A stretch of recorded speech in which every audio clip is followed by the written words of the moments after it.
BC సింహగర్జన అనే పేర్లోనే ఉంది. మన గొంతుతో గట్టిగా సింహం లాగా గర్జించి మన హక్కులను పోరాడి సాధించుకోవాలన్న ఉద్దేశంతో బోడే రామచంద్ర యాదవ్ గారు బీసీవై పార్టీ అధినేత, మా అధినేత గారు పెట్టారు. మేమందరూ మమేకమయ్యి గెలుచుకోవాలన్న ఉద్దేశంతో ఇది పెట్టారు.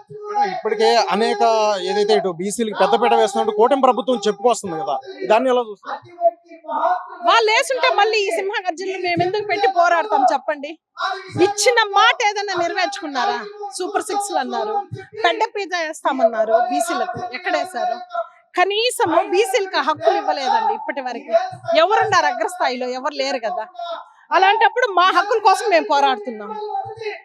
ఇప్పుడు మా హక్కులకు మేము పోరాడాలంటే మేమేం చేయాలి? సింహగర్జనలు ఇలాంటివి ఎన్నో పెట్టాలి, ముందుకెళ్ళాలి. మా అడుగుతో అడుగులేసి మా బోడే రామచంద్ర యాదవ్ గారితో ముందుకు సాగాలనే ఉద్దేశంతో ముందుకు వచ్చాం. అక్కడికి ఈ యొక్క ఏదైతే సభకి పర్మిషన్ కోసం కూడా ఈ హైకోర్టు కూడా ఆశ్రయించిన పరిస్థితి రామచంద్ర వెళ్ళి ఇది ఎట్లా చూస్తారు? చాలా సార్లు ఇబ్బంది పెట్టారు. అయినా కూడా హైకోర్టుకి వెళ్ళి 2 అక్షంతలు వేపించి మేము పర్మిషన్ తెచ్చుకున్నాం. పర్మిషన్ తెచ్చుకునేది ఒక ఎత్తు అయితే, ఈ రోజు ఈ టయానికి అక్కడ టీడీపీ వాళ్ళు మీటింగ్ పెట్టారు. అప్పుడు వాంటెడ్ గా పెట్టంట కాదా? భయం పుట్టిందా మీకు? బీసీలు మమేకమై ఒకటైతే మేము విజయం సాధిస్తామని మీకు భయం పుట్టిందా? ఎంతవరకు ఎన్ని రోజులు ఆపుతారు? మేము ఆగేది లేదు, ఇంకా ముందుకు వెళ్తాము. విజయం మాదే అని మేము తలుస్తున్నాం. రానున్న 2029 పార్టీలో మేము అధికారంలోకి వస్తామని చెప్పేసి జగన్ ఉపాధి చెబుతుంటే, కూటమి 15 ఏళ్ల పాటు కూడా ఇంకా కలిసే ఉంటుంది, రాబోయే 30 ఏళ్ల పాటు కూడా మేము అధికారంలో ఉంటామని కూటమి నేతలు అధికార నేతలు చెప్పుకొస్తున్న నేపథ్యంలో ఈ మహా సింహగర్జన బీసీ సింహగర్జన నేపథ్యం రానున్న 2029 ఎన్నికల్లో ఎటువంటి ఎఫెక్ట్ పడే అవకాశం ఉంది? ఇప్పుడు వీళ్ళు 40 సంవత్సరాలు ప్లస్ ఈయన ఏదో చేశారని చెప్పారు.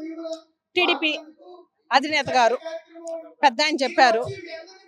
అదే విధంగా ఆయనకి ఇచ్చిన అవకాశాన్ని ఏం చేశారన్నది ప్రజలందరికీ తెలుసు. జగన్మోహన్ రెడ్డి ఈ ఇద్దరు పార్టీలు ఇలా చేసినప్పుడు మూడో పార్టీ కోసం ఎదురు చూస్తారా? చూడరా? ఉండేది 80% బీసీలు. బీసీలు అంటే బడుగు బలహీన వర్గాలు. ఈ బీసీలు, ఎస్సీ, ఎస్టీలు, అందులోనూ రెడ్లు, నాయుళ్లలో కూడా ఉన్నారు. బలహీన వర్గాలు లేరా? ఉన్నారు చాలా మంది. అందరూ కలిసి మమేకమయ్యి మన హక్కులను మనం తీసుకోవాలన్న ఉద్దేశంతో మనం ముందుకు వచ్చాం. ఖచ్చితంగా విజయం అయితే సాధిస్తాం. చివరిగా మీరేం కోరుకుంటున్నారు ఈ యొక్క సభ ఉద్దేశించి?